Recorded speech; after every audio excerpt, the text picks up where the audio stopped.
നമസ്കാരം. നമ്മുടെ പുതിയ വീഡിയോയിലേക്ക് എല്ലാവർക്കും സ്വാഗതം. ഇന്ന് നമ്മൾ നവരാത്രി സീരീസിന്റെ 5ാമത്തെ ദിവസത്തിലാണ് കേട്ടോ.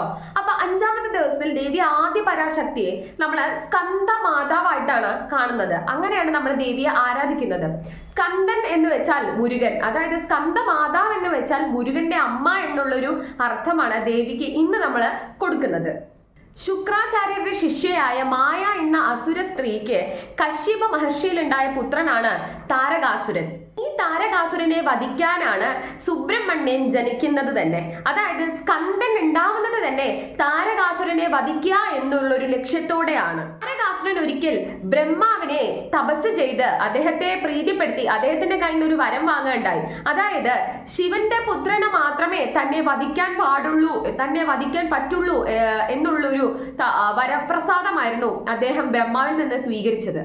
താരകാസുരൻ എന്തിനാണ് ഇങ്ങനത്തെ ഒരു വരം വാങ്ങിയതെന്ന് വെച്ചാൽ, ആ സമയത്ത് അതായത് താരകാസുരൻ തപസ് ചെയ്തുകൊണ്ടിരിക്കുന്ന സമയത്തും അദ്ദേഹം വരം വാങ്ങുന്ന സമയത്തും ഭഗവാൻ ശിവശങ്കരൻ സതീദേവിയുടെ മരണത്താൽ വളരെ ദുഃഖിതനായി അലയുകയായിരുന്നു. ഇതാണ് സതീദേവി പുനർജനിച്ച് ശൈലപുത്രിയായി അതിനുശേഷം ഭഗവാൻ ശിവശങ്കരനെ വിവാഹം കഴിക്കുന്നത്. അവിടെ ഒരു പ്രശ്നം ഉണ്ടായിരുന്നത് എന്താണെന്ന് വെച്ചാൽ, നമ്മുടെ പാർവതി ദേവിക്ക് രതിദേവി, അതായത് കാമദേവന്റെ ഭാര്യയായ രതിദേവിയുടെ കയ്യിൽ നിന്ന് ഒരു ശാപം ലഭിച്ചിട്ടുണ്ട്. അതായത് മറ്റ് സ്ത്രീകൾക്ക് എന്ന പോലെ ശിവശങ്കരനിൽ നിന്ന് ഒരു പുത്രൻ ലഭിക്കില്ല. അതായത് സാധാരണ സ്ത്രീകൾക്ക് എങ്ങനെയാണോ പുത്രൻ ലഭിക്കുന്നത് അല്ലെങ്കിൽ സന്താന ഭാഗ്യം ഉണ്ടാവുന്നത്, അതുപോലൊരു സന്താന ഭാഗ്യം പാർവതി ദേവിക്ക് ലഭിക്കില്ല എന്നുള്ളൊരു ശാപം കാമദേവന്റെ ഭാര്യയായ രതിദേവിയിൽ നിന്ന് പാർവതി ദേവിക്ക് ലഭിച്ചിട്ടുണ്ട്. താരകാസുരന് വരം ലഭിച്ചതിന് ശേഷം ആ അസുരൻ ഇന്ദ്രലോകത്തും അതുപോലെ തന്നെ സർവ്വ ദേവഗണങ്ങളോടും ആക്രമണം തുടങ്ങി. അതായത് ഇന്ദ്രലോകത്തെ പിടിച്ചടക്കാനായിരുന്നു അദ്ദേഹത്തിന്റെ ലക്ഷ്യം. കാരണം കൊണ്ട് തന്നെ ഇന്ദ്രലോകത്തുള്ള സർവ്വ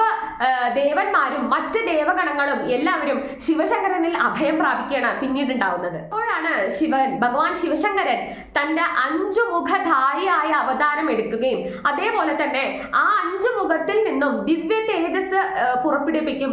അതേപോലെ പാർവതി ദേവിയുടെ മുഖത്തിൽ നിന്ന് ഒരു ദിവ്യ തേജസ് വരികയും ഉണ്ടാവുകയാണ്. അങ്ങനെ ഉണ്ടായ 6 ദിവ്യ ജ്യോതിസുകളെ അഗ്നിദേവനും വായുദേവനും കൂടി ഗംഗയിൽ ഒഴുക്കിവിടുകയാണ് പിന്നീട് ചെയ്യുന്നത്. ഈ ഗംഗാദേവി ഈ 6 ദിവ്യ ജ്യോതിസുകളെ ഇന്ന് നമ്മൾ അറിയപ്പെടുന്ന ശരവണ പൊയ്കയിൽ എത്തിക്കുകയാണ് പിന്നീട് ഉണ്ടാവുന്നത്. ശരവണ പൊയ്കയിൽ എത്തിയ ആ 6 ജ്യോതിസിൽ നിന്നും 6 മുഖങ്ങൾ ഉണ്ടാവുകയാണ് ചെയ്യുന്നത്. പിന്നെ ഭഗവാൻ വിഷ്ണുവിന്റെ ഒരു നിർദ്ദേശപ്രകാരം കാർത്തിക നക്ഷത്രത്തിന്റെ ദേവിമാരായ 6 ദേവിമാര് ഈ 6 മുഖങ്ങളെ എടുത്ത് മുലയൂട്ടി വളർത്തുകയാണ് ചെയ്യുന്നത്. അതിനുശേഷം ഈ 6 മുഖങ്ങളെ കാണുന്ന പാർവതി ദേവി ഈ 6 മുഖമുള്ള കുഞ്ഞുങ്ങളെ എല്ലാവരെയും കൂടെ ചേർത്ത് കെട്ടിപ്പിടിക്കുമ്പോഴാണ് ഒരു ഉടലും 6 തലയും കൂടെ ഉണ്ടാവുന്ന അറുമുഖൻ ഉണ്ടാവുന്നത്. അതിനുശേഷമാണ് നമ്മുടെ അറുമുഖനെ, അതായത് സുബ്രഹ്മണ്യനെ സർവ്വസേനാധിപതി ആക്കുന്നതും ആ സർവ്വസേനാധിപതിക്ക് അമ്മ, അതായത് മാതാവ് കൊടുക്കുന്ന ഒരു ആയുധമാണ് വേല്. അതിനുശേഷമാണ് വേലായുധൻ എന്നുള്ള ഒരു പേര് വരുന്നതും.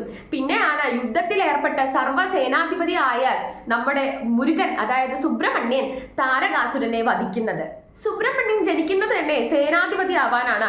അതിനോടൊപ്പം തന്നെ അധർമ്മത്തെ നിഗ്രഹിച്ച് ധർമ്മത്തെ പുനഃസ്ഥാപിക്കാനാണ് സുബ്രഹ്മണ്യൻ ഉണ്ടാവുന്നത്. ആ സുബ്രഹ്മണ്യന്റെ മാതാവായ പാർവതി ദേവിക്ക് പിന്നീട് വരുന്ന പേരാണ് സ്കന്ദമാത എന്നുള്ളത്. അതുകൊണ്ട് തന്നെ നവരാത്രിയുടെ 5ാമത്തെ ദിനത്തിൽ നമ്മൾ സ്കന്ദമാതാവായിട്ടാണ് നവദുർഗ ഭാവത്തിലെ ദേവിയെ ആരാധിക്കുന്നത്. കളങ്കമില്ലാത്ത മാതൃരൂപത്തിലാണ് ഇന്നേ ദിവസം ദേവി ഭക്തജനങ്ങൾക്ക് അനുഗ്രഹം ലഭിക്കുന്നത്. അതുകൊണ്ട് തന്നെ കുഞ്ഞുങ്ങൾ ഉണ്ടാവാൻ ആഗ്രഹിക്കുന്ന എല്ലാ സ്ത്രീകളും, അതായത് സന്താന ഭാഗ്യത്തിനായി ആഗ്രഹിക്കുന്ന സ്ത്രീകൾ ദേവി പാർവതിയെ സ്കന്ദമാതാ രൂപത്തിൽ ആരാധിക്കുകയാണെന്നുണ്ടെങ്കിൽ അവർക്ക് ഉടനെ തന്നെ സന്താന ഭാഗ്യം ലഭിക്കുന്നതാണ്. അതുകൊണ്ട് തന്നെ ഇന്നേ ദിവസം നിങ്ങളെ എല്ലാവരെയും സ്കന്ദമാത അനുഗ്രഹിക്കട്ടെ എന്ന് ഞാൻ ആശംസിക്കുന്നു. നിങ്ങൾക്ക് എല്ലാവർക്കും നല്ലൊരു നവരാത്രി നേരുന്നു. അപ്പൊ ഇത്രയുള്ള ഇന്നത്തെ നമ്മുടെ video. Thank you so much.